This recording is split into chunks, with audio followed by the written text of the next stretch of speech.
Bapak Ibu, saudara-saudari yang Tuhan Yesus kasihi, mari kita menandai diri kita dengan tanda kemenangan Kristus. Dalam nama Bapa dan Putra dan Roh Kudus. Amin. Allah Bapa yang Maha Kuasa dan Kekal, kami bersyukur kepadamu karena Engkau memanggil kami menjadi rasul-Mu. Sebagaimana Engkau memanggil Paulus menjadi rasul-Mu. Semoga kami mau membuka telinga kami, mendengarkan panggilan-Mu dan mengikuti-Mu. Dan semoga kami mau setia belajar dari Dikau, agar apa yang akan kami terima dapat kami bagikan di dalam pewartaan kami kepada sesama. Bantulah kami dengan Roh Kudus, agar kami selalu memuji dan memuliakan nama-Mu, membesarkan nama-Mu di dalam pewartaan kami kepada siapapun yang kami jumpai. Inilah doa kami ya Tuhan, yang kami naikkan kehadirat-Mu dengan perantaraan Kristus Tuhan kami. Amin. Firman Tuhan diambil dari Injil Suci menurut Markus, bab 16, ayat 15 sampai 18. Sekali peristiwa, Yesus yang bangkit dari antara orang mati menampakkan diri kepada ke-11 murid dan berkata kepada mereka, "Pergilah ke seluruh dunia, beritakanlah Injil kepada segala makhluk. Siapa yang percaya dan dibaptis akan diselamatkan. Tetapi siapa yang tidak percaya akan dihukum. Tanda-tanda ini akan menyertai orang-orang yang percaya. Mereka akan mengusir setan-setan demi nama-Ku. Mereka akan berbicara dalam bahasa-bahasa yang baru bagi mereka. Mereka akan memegang ular, dan sekalipun minum racun maut, mereka tidak akan mendapat celaka. Mereka akan meletakkan tangannya atas orang sakit, dan orang itu akan sembuh." Demikianlah sabda Tuhan. Shalom Bapak Ibu, saudara dan saudariku yang Tuhan Yesus kasihi. Pada pesta bertobatnya Santo Paulus Rasul ini, kita semua diajak untuk belajar siapa itu Rasul Paulus. Rasul Paulus sebenarnya adalah orang Yahudi yang lahir di Tarsus di tanah Kilikia.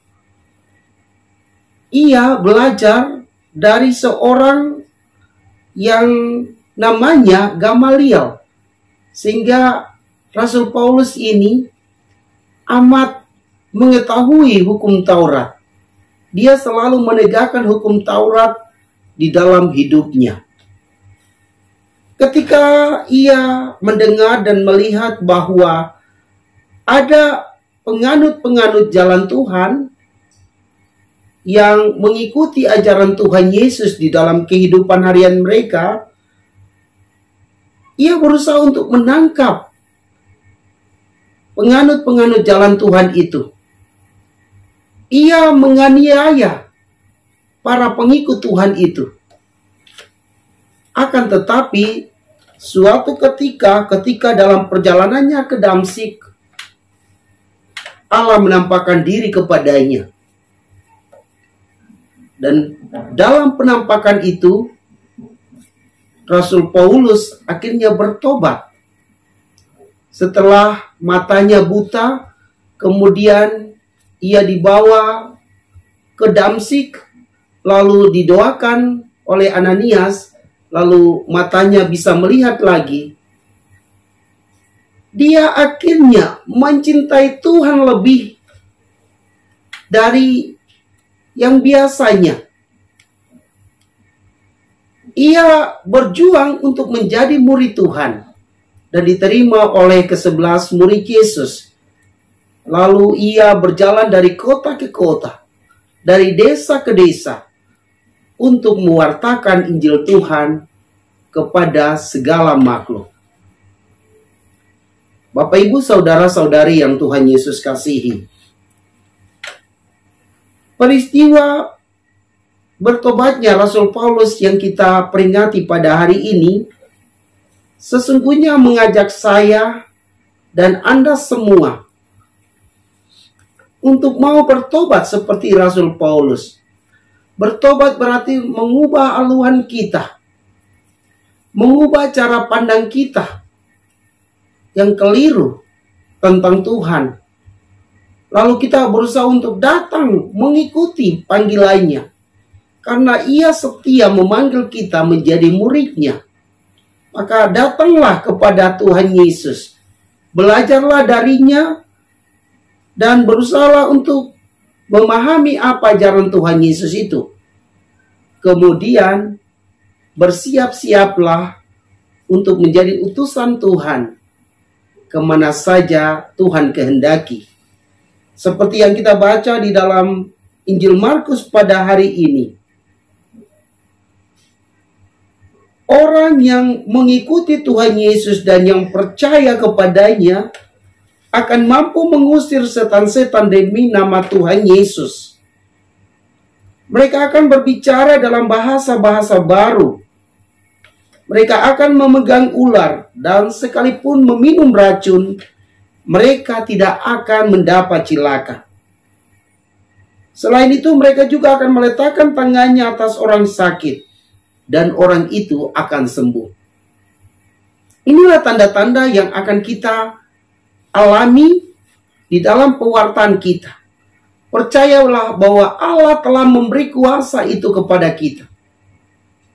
Sehingga kalau kita percaya sungguh-sungguh kepadanya, mengandalkannya di dalam pewartaan Tuhan, mengandalkannya dalam penyembuhan kepada sesama, maka mujizat yang Tuhan telah buat itu akan terjadi juga pada zaman ini. Yang penting kita percaya sungguh-sungguh kepadanya, mengandalkan Tuhan dalam karya-karya kita, bukan mengandalkan kekuatan manusia kita.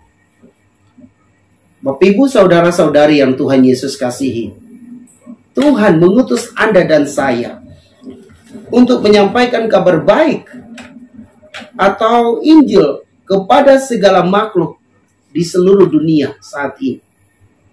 Maka marilah berjuang dengan caramu sendiri.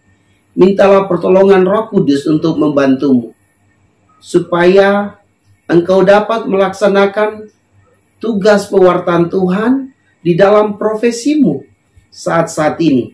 Sebagai bapak rumah tangga, sebagai ibu rumah tangga, sebagai pegawai ASN, sebagai pegawai swasta, sebagai pastor, sebagai suster, sebagai bruder, sebagai buruh, sebagai petani, sebagai pengusaha.